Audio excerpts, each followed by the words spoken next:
Do you know the name history tried to bury? He rose from dust and turned tribes into nations. He carved an empire with his hands and broke it with his heart. His name still echoes through Africa, Shaka Zulu, the warrior who defied the world. This is the story of a man who rose from exile to become a legend of war. Before we step into the heart of Africa's most powerful legend, if stories of power, blood, and destiny call to you, make sure to subscribe. Let's begin. The year is around 1787. In the valleys of what is now KwaZulu-Natal, a boy is born to a princess of the Langini clan and a minor Zulu chief named Senzangakona. His name Shaka, but his birth brings no joy. It brings scandal. His parents were not married, and in the eyes of the tribe, he is an outcast. They mock him. They mock his mother. They treat him as less than nothing. Every insult, every humiliation he remembers, and as he grows, so does something inside him. A fire, a hunger for respect, and for power. When he comes of age, his mother, Nandi, flees with him to another tribe, the Mthethwa.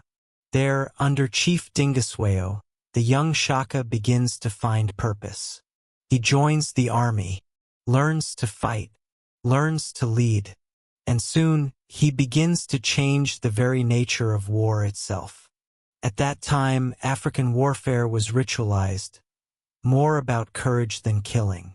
Warriors threw spears from a distance, then withdrew. But Shaka saw weakness in that.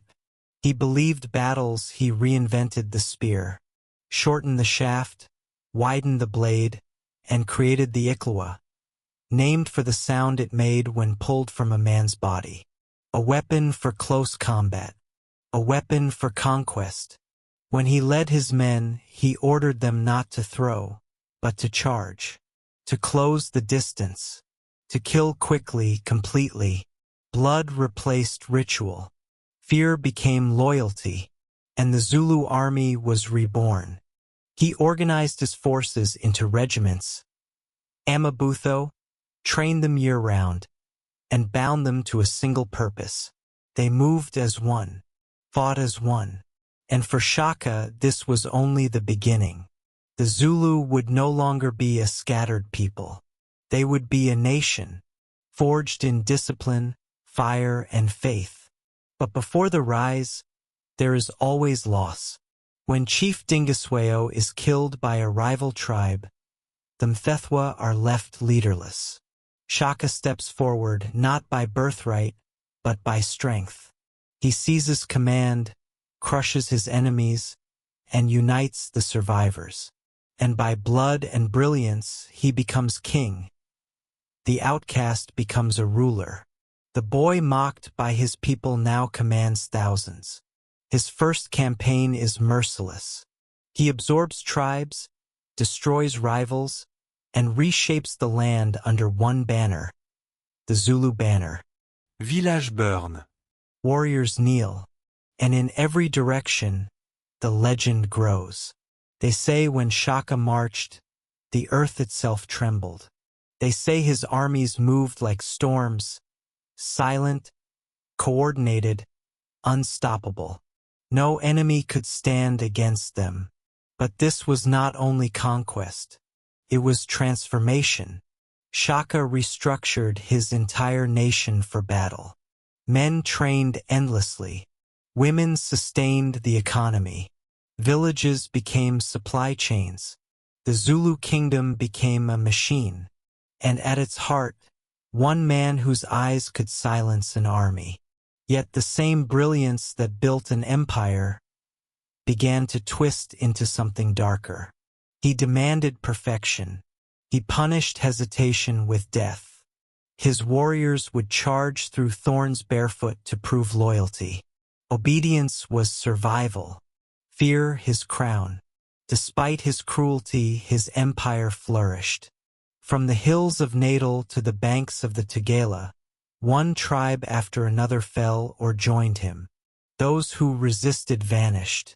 To his people he was the spirit of the ancestors. To his enemies he was death itself.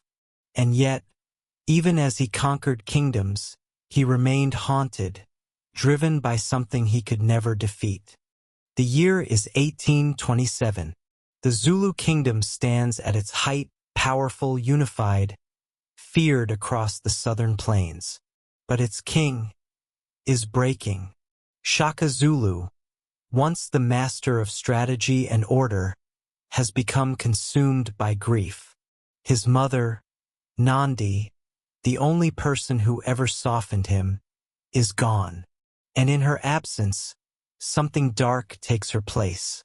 He mourns like a god, but punishes like a man. He orders every village to cry, every warrior to weep. When the tears stop, he commands the spears to start. No crops may grow. No milk may be drunk. No child may be born. To disobey means death. The same fear that built his kingdom now begins to poison it. Whispers begin to spread through the royal kraal. The great king has lost his mind. The empire that once trembled at his feet now holds its breath. Counselors speak in secret. Generals avert their eyes. Even his brothers, Dingain and Mlangana, start to wonder if the time of Shaka has passed. The man who once inspired loyalty now inspires terror. His warriors follow him, but their hearts are heavy. And in the silence of the night, the seeds of betrayal begin to grow. Beyond the borders of Zululand, the world is changing. European traders and settlers are pushing deeper into the continent. Firearms begin to appear, new power in foreign hands. Shaka watches it all with suspicion. He knows the storm is coming, but he cannot see where it will strike.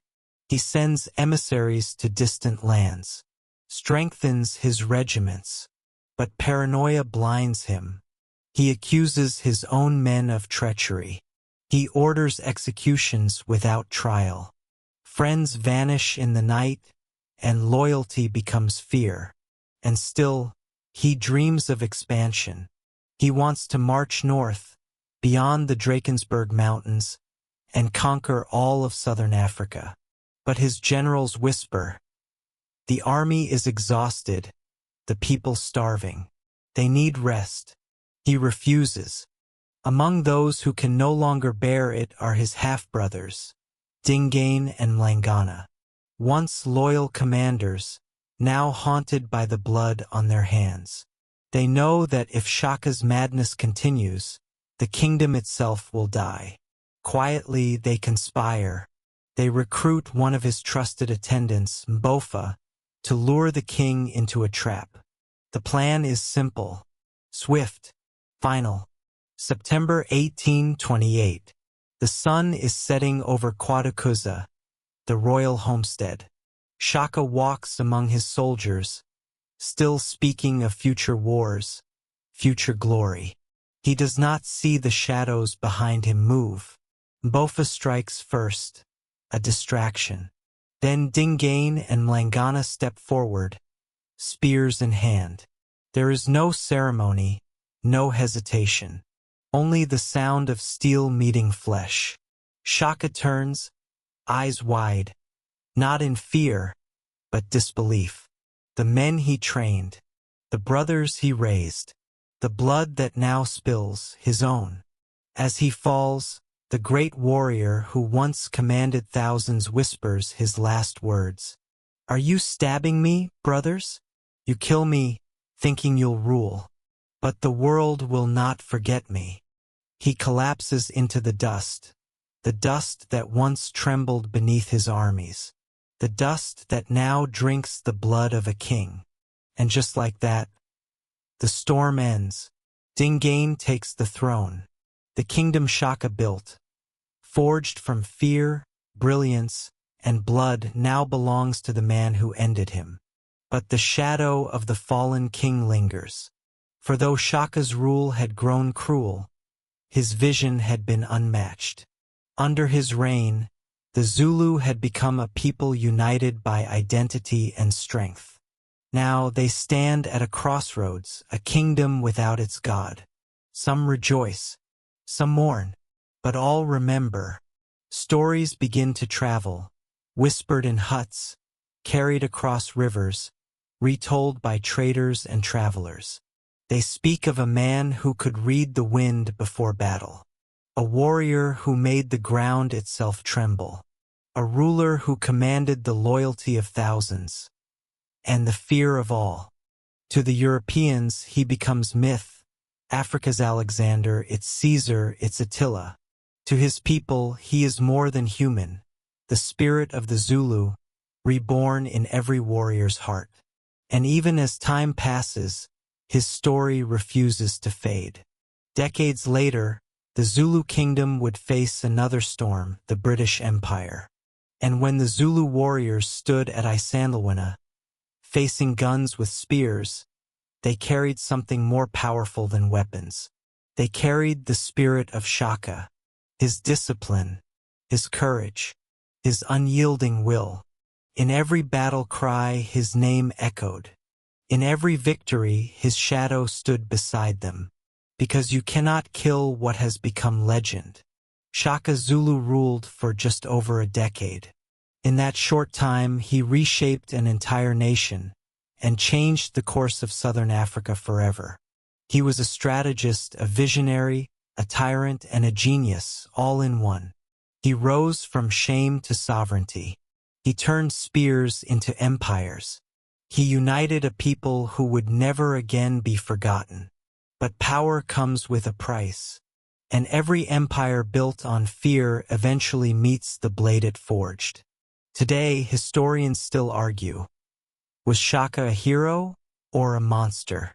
A patriot or a madman? Perhaps he was all of them, because men like him are not born to live quietly. They are born to shape the world, and to pay for it with their own blood. He ruled a decade in life, and forever in legend. And in the silence of history, his footsteps still echo. If you enjoyed this story, please support this channel by clicking on the subscribe button. Also, ensure you check out other interesting stories from this channel. Thank you.